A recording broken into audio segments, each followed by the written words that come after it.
Khaldoun al-Nasser lived through the start of the 2011 Syrian revolution with optimism. He believed that one day it would usher in democracy, freedom, and an end to the Assad regime. 6 years later, his dream is shattered. Every day we lose more hope. Every day. Every day we lose more hope. Now the hope is very, very, very small. When that's finished, anyone don't know.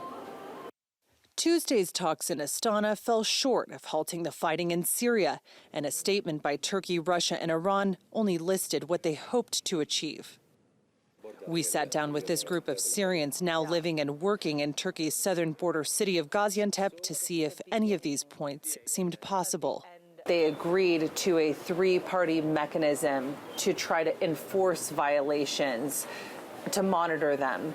But that would be Turkey, Iran, and Russia. What is your confidence level? What is your trust in those three particular parties monitoring violations? As for the mechanisms that they have agreed on, there is a clear difference between the Russians and the Iranians. The Turkish and the Russian views are close to each other in this agreement.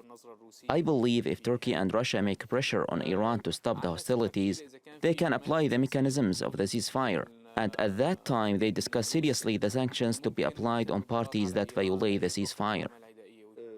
The goal of the talks was to solidify a December ceasefire, but the parties only agreed to a reduction in violence. Democracy is still the dream, but the battlefield tells a different story. The opposition's territory is shrinking, and the Assad regime seems to be gaining the upper hand. Hopes that talks in Geneva in February will produce better results are rapidly fading. Kilmeny Duchardt, TRT World, Gaziantep.